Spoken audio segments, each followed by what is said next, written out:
Hey everybody, welcome to the last upper body workout of the semester.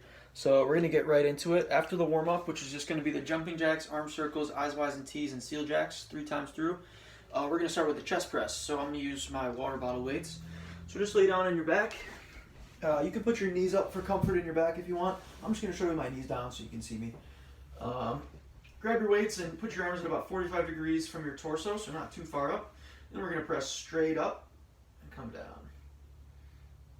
So you should be feeling this squeeze in your chest, probably also your triceps and the front of your shoulders.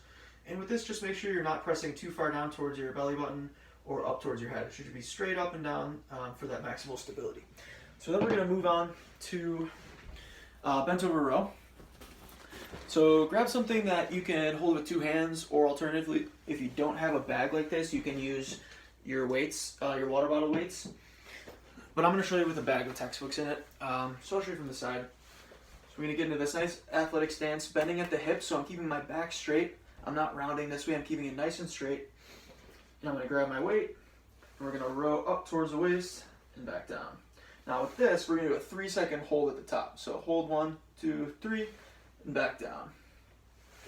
Up, 2, 3, back down. Really just trying to feel it squeeze in your upper back. So again, we're going to do 4 sets, 20 reps there. Then our next exercise, you can use the same weight, or you can use the 2 dumbbells or water bottles, whatever you really want. Depends on how much weight you want to use, but we're going to do the high pulls. I'll show you with the bag. So we're going to pull up towards our chest and then come back down. So with this, my elbows are going to be pointing about 45 degrees back, but I'm keeping the weight close to my body. So I'm pulling it up and down this way. So you should feel this all along your upper back and your traps, and then the back of your shoulders as well. So it should be a little bit higher up in your back than that bent over row that we just did. And with this, we're going to do 3 sets of 20. And then moving on, we're going to do an alternating bicep curl. So take your water bottle weights or your makeshift dumbbells, and both down, arms fully straight, and curl one up, and then bring it back down all the way before you curl the other one up. So instead of just alternating this way, you won't really be able to focus on either arm. You'll get a better squeeze and stretch if you do them one at a time this way. I'll show you from the front. Okay, so with that, we're going to do 3 sets of 15. Alright, so moving on, our next exercise is going to be an alternating dumbbell curl for the biceps. So take your water bottles or your dumbbell alternatives, and we're going to start with our arms fully stretched and curl one up and then down, nice and slow. We're going to do a 3-second eccentric. So up and then down, 2, 3, up, down, 2, 3. So with this, I'll show you from the side first actually. So up, down, 2, 3, really just focusing on that squeeze at the top and then that stretch down at the bottom, controlling the motion on the way down. With this, you'll notice that I wasn't doing the other side as I was curling. So I'm going to do the full rep up and down and then start the other side. Okay, so we're going to do 3 sets of 15 there. Then we're going to finish up our upper body workout with a close grip bench press. It's going to target more of the chest and then mostly the triceps actually here. But you will feel it in your chest as well. So take either your dumbbells, or I'll also show you with a bag with textbooks in it. So lay down on your back again. If you're going to use the 2 separate weights, just make sure you squeeze them together, and that way you're going to kind of simulate that close grip bench. So we're going to bring it down to our chest and back up this way.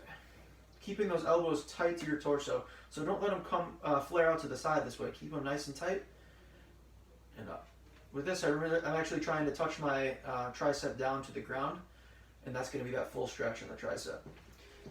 So let me show you with the bag. If you have one of these, you'd rather use this. You can hold a little bit more weight with it. I'm just going to grip underneath it this way. My thumbs are on the bottom, and same thing, I'm going to press up and down.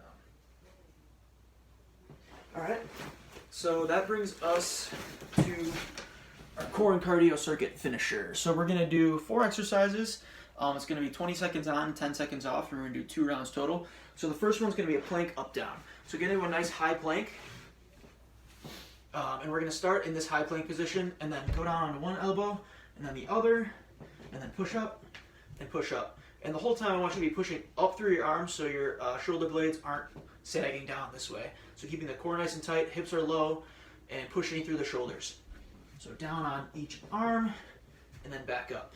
So we'll do that for 20 seconds, and then take 10-second break, and we'll move on to the next one. Actually, real quick, if you do need to modify it, you can always go on your knees, just with that plank up and up, down.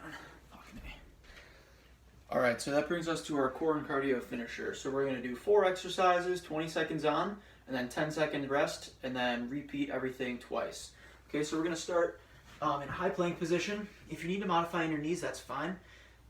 In the high plank position, just make sure that your hips are low and pushing up through the arms the whole time so you're not letting your shoulders sag. Okay, so we're gonna start here, and then we're gonna go down on one elbow and then the other, and then push up, one arm and then the other, still pushing up through the shoulders here. So down, down, up, up. And we're really just trying to minimize that hip rotation, so trying to keep everything nice and stable. All right, so we're gonna move on then to mountain climbers. So again, get into that high plank position and bring one knee to the chest and then the other one switching. And you can go pretty fast with this. Just make sure that you keep your hips nice and low for this one, okay? Next one's gonna be a push-up with a rotation. So again, push-up position, high plank. So we're gonna do a push-up, and then rotate up to one side, lifting that arm up, pushing through this bottom arm, so don't let it sag, really pushing up through there. And then come down, push up, and then other side, rotate. Of course, with this one, if you need to modify on the knees, that's fine, so it'll just be a push-up, and then you can rotate on your knees this way. All right, and then the last one's gonna be a plank hip dip. So with this, I actually like to do this on my elbows rather than a full plank. So get into this plank position, and we're gonna drop the hips down, come back, and then down, come back. And just get in a rhythm with this. You don't need to go too fast. We're really just trying to stretch out those obliques and then tighten them up and bring your hips back to center, okay? And with this, if you wanna modify your knees, that's fine. And you can do it that way, all right? So that's the end of the workout. And actually that's the end of the video series for me. But I hope you guys enjoyed all these workouts. It's been a pleasure for me, and good luck with everything.